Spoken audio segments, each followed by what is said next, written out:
شادی کر لیتے تھے. یہ کلچر تھا, یہ ٹریڈیشن تھی, اس کے اندر کوئی جنسی معاملات نہیں ہوتے تھے. اس کی مثال یہ ہے کہ جیسے حضرت صفیہ, تو حضرت صفیہ جو ہیں وہ ایک یہودی قبیلے کی سردار کی بیٹی تھی. تو جب آپ صلی اللہ علیہ وآلہ وسلم نے اس قبیلے کو جس نے وعدہ خلافی کی تھی, ان کے خلاف جنگ کی, تو جو حضرت صفیہ تھی وہ بھی قیدی بن کر آئیں. تو کسی نے کہا کہ یہ اس قبیلے کی سردار کی بیٹی ہے, تو آپ یہ آپ مجھے دے دیجئے, میں ان سے کر لیتا ہوں معاملہ, یا اپنے خرید کے آزاد کر کے بیوی بنا لیتا ہوں, یا جو بھی کچھ. تو آپ صلی اللہ علیہ وسلم نے فرمایا کہ نہیں, میں ان سے نکاح کروں گا. آپ نے ان کو آزاد کیا, کیونکہ عرب کے اندر کسی کو آزادی دینی بہت بڑی آنر کی بات ہوتی تھی, کہ جب آپ کسی کو آزاد کرتے تھے تو اس کا مطلب ہے کہ وہ شخص کو آپ نے بڑی ہی امپورٹنس دی.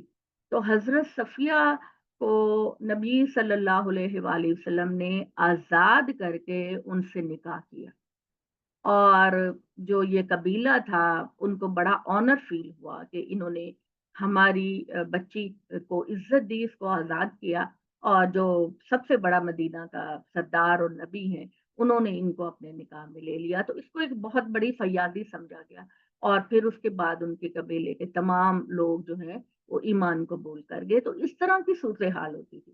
یہ مطلب لوگ سمجھتے ہیں کہ ہر شادی جو ہے وہ اپنی جنسی خواہش کی وجہ سے اس زمانے کے راجا مہاراجا اور سردار کرتے تھے. ایسی بات نہیں ہے, وہ اس قبیلے کو آنر دے. اب یہ آپ یہ دیکھیں نا, اکبر, بادشاہ اکبر جو تھا, اس نے کتنی ہندو خواتین کے ساتھ اس نے نکاح کیا تھا. کیا وجہ تھی؟ صرف اس لیے کہ ان ریاستوں کے جو نواب اور راجے مہاراجے ہیں ان کے ساتھ اس کے تعلقات کو ٹھیک رکھا جائے. تو یہ ایک فلسفہ تھا. کسی دن انشاءاللہ تعالی میں آپ کو, لوگوں کے ذہن میں بڑے سوال پیدا ہوتے ہیں تو میں آپ کو یہ بتاؤں گی کہ آپ صلی اللہ علیہ وآلہ وسلم نے جو شادیاں کی تھی ان میں سے ہر شادی کی ریزن کیا. اور سورہ احزاب کے اندر اللہ تعالیٰ نے یہ بات کہہ دی کہ نبی صلی اللہ علیہ وآلہ وسلم کو کہ عام مسلمان تو جہاں چاہے چار کی حد کو برقرار کر کے وہ جہاں ضرورت ہو وہ شادی کر سکتے, مگر محمد صلی اللہ علیہ وآلہ وسلم آپ صرف فلاں فلاں کیٹیگری کی عورت سے شادی نہیں کر سکتے. ٹھیک ہے, فلاں فلاں آپ کو اگر نکاح کرنا ہے تو ایسی خواتین سے کی جائے گی جنہوں نے اسلام کے لیے کچھ قربانیاں دی ہیں. ٹھیک ہے, جیسے خواتین مکہ سے بڑی مشکل کے ساتھ سفر کر کے مدینہ آئی ہیں اور ان کے شوہروں نے ان کو چھوڑ دیا ہے, یہ کہ تم نے کیوں اسلام قبول کیا, ان کو چھوڑ دیا ہے, وہ بڑی محنت مشقت کر کے اسلام کے لیے آئی ہیں, اور وہ خواتین جن کا کچھ نہ کچھ کنٹریبیوشن اسلام کے لیے ہے, آپ ان کے ساتھ ہی شادیاں کر سکتے ہیں. ادروائز کسی خاتون کی خوبصورتی, دولت, مال آپ کے نکاح کی وجہ نہیں بن سکتی, چاہے وہ خاتون کتنی خوبصورت ہو. اس کیٹیگری کے باہر آپ کسی خاتون سے شادی نہیں کر سکتی. یہ سورہ احزاب جو ٹوٹلی نبی صلی اللہ علیہ وآلہ وسلم کی ازواج کے بارے میں اور آپ صلی اللہ علیہ وسلم کی زندگی کے بارے میں یہ سورہ بالکل اسپیشل اور خالص ہے. اس میں اللہ تعالیٰ نے یہ ساری چیزیں بیان کی. ابھی کسی نے مجھے ریٹرن میسج بھیجا ہے, ذرا دوبارہ دیکھیے, میں نے نہیں پڑھا اس کو. ماریا جی شاید آپ نے بھیجا, کس نے بھیجا, میں اس کو ایک نظر پڑھ لوں. تو یہ جو چیز ہے, جیسے مثال کے طور پر یہ جو حضرت زینب تھی, حضور کے نکاح میں دو خواتین تھی جن کا نام زینب تھا. ایک تو آپ صلی اللہ علیہ وسلم کی پھپھو کی بیٹی تھی جن کی شادی آپ نے پہلے حضرت زید سے کرائی تھی, اور پھر جب ان کی نہیں بن پائی تو وہ حضرت زید چونکہ منہ بولے بیٹے تھے, تو عرب کی کلچر کے اندر منہ بولے بیٹے کی بیوی سے شادی, اگر وہ اس کو طلاق دے دیتا یا اس کا شوہر مر جاتا تو منہ بولے بیٹے کی بیوی سے جو سسر منہ بولا ہے وہ شادی نہیں کر سکتا تھا.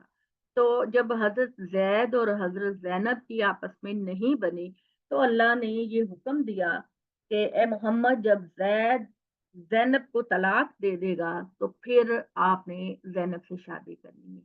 تو آپ صلی اللہ علیہ وسلم بہت گھبرا رہے تھے کہ عرب کے لوگ مجھے کیا کہیں گے، کہ ان کے کلچر کے اندر تو منہ بولے بیٹے سے شادی کا کوئی تصور ہی نہیں، تو وہ مجھے آگے ہی مخالفت کر رہے ہیں تو پھر کیا کہیں گے۔ لیکن اللہ تعالیٰ نے یہ بات کہی کہ یہ کام اللہ نے فیصلہ کہ یہ کام تم کرو، اس طرح ریزن۔ اسی طرح جو ایک اور زینب تھی جو پہلی ہجرت میں اپنے شوہر کے ساتھ ہجرت کر کے حبشہ گئی تھی، اور حبشہ کے اندر عیسائی لوگ تھے اور ان کا حکمران بھی نجاشی تھا۔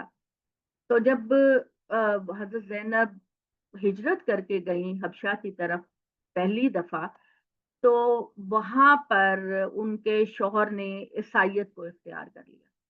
ان کا نام امر کر کے کچھ تھا، تو انہوں نے عیسائیت اختیار کر لی اور وہ اس ماحول میں بالکل اکیلی افسردہ رہ گئی۔ تو نبی صلی اللہ علیہ وآلہ وسلم نے جب دیکھا کہ یہ خاتون اتنی بہادر ہے اور اس نے اپنے اسلام کے لیے اتنا بڑا قدم اٹھایا ہے، تو نبی صلی اللہ علیہ وسلم نے نجاشی بادشاہ کو کہا کہ آپ ان کو بتا دیں کہ میں ان کو اپنے نکاح میں لیتا ہوں۔ تو یہ نکاح میں کسی بڑے آدمی کا لینا بہت بڑے اعزاز کی بات، بہت زیادہ بڑے اعزاز کی بات تھی کہ کوئی بڑا آدمی جس کی بڑی پوزیشن ہے وہ کسی خاتون سے نکاح کرے۔ ادروائز یہی معاملہ ہوتا تھا کہ جو ہے وہ بیوی آپ کی جو ہے وہ نکاح آپ ایک سے کرتے تھے۔ اس کلچر میں، پرانے کلچر کی ساری ٹریڈیشن اور ہسٹری کو اٹھا کے دیکھ لیں کہ جتنے بھی بادشاہ ہوتے تھے وہ نکاح کلاس۔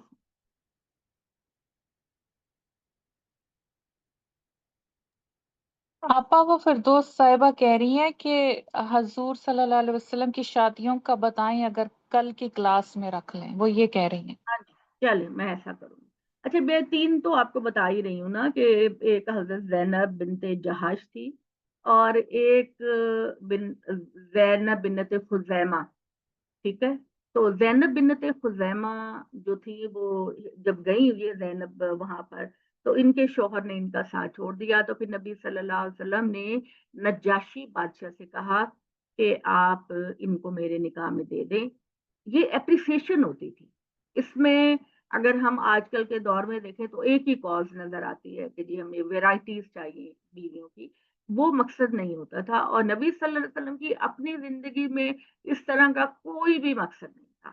آپ کا مقصد تھا کہ آپ نبی ہیں اور آپ مدینہ کی اسٹیٹ کے حکمران ہیں، اور جس شخص کا بہت زیادہ آپ کے مشن اور کام میں کنٹریبیوشن ہوتا تو کسی خاتون کا، تو آپ صلی اللہ علیہ وسلم اس کو اعزاز دینے کے لیے اس کے ساتھ اپنا نکاح کر لیتے۔ تو لہٰذا نجاشی بادشاہ نے، حبشہ میں وہ بیٹھی ہوئی تھی حضرت زینب، تو نبی چونکہ وہ عیسائی تھے اور ان کے نکاح کا طریقہ بھی ہمارے ہی طرح تھا، تو ان دونوں کا نکاح کروا دیا، اور مہر بھی نجاشی بادشاہ نے اپنے پاس سے بے انتہا زیورات اور ہیرے جواہرات حضرت زینب کو دیے۔ اور یہ جو ہمارے ہاں یہ بھی بات کی جاتی ہے نا کہ مہر کی رقم 32 روپے 4 آنے، یہ جہالت ہے بالکل۔ نبی صلی اللہ علیہ وسلم نے اپنی حیثیت کے مطابق اپنی ازواج کا مہر مختلف ادا کیا، کسی کا کچھ ادا کیا، کسی کا کچھ کیا۔ یہ بھی اسلام کو جو ہے وہ بدنام کرنے کی بات ہے کہ مہر 32 روپے 4 آنے۔ اور پھر اگر آپ ویسے بھی دیکھیں تو اس زمانے کے 32 روپے 4 آنے آج کے مقابلے میں وہ کتنی ویلیو رکھتے ہیں۔ تو ہماری عقل ہر معاملے میں تو بڑی شارپ ہوتی ہے، لیکن دین کے معاملے میں ہم بالکل ہی احمقانہ سوچ اور رویہ رکھتے ہیں۔ تو یہ نبی صلی اللہ علیہ وسلم کی جو شادیاں ہیں ان کے بارے میں ایک بات کو آپ بالکل کلیئر سمجھ لیں کہ جب آپ اس کو پڑھیں گے، دیکھیں گے، سمجھیں گے، تو آپ اسلام مخالف بندے کا منہ بند کر دیں گے کہ ہمارے نبی جو ہے وہ خدا نہ کرے اس کیریکٹر کے نہیں تھے۔ اور قرآن مجید میں اللہ تعالیٰ نے سورہ احزاب میں یہ بات بھی کی کہ اگر تم نبی کے ساتھ اپنا تعلق رکھنا چاہ رہی ہو تو یہ بات بھی سمجھ لو کہ ہر وقت نبی سے یہ مطالبات کہ تم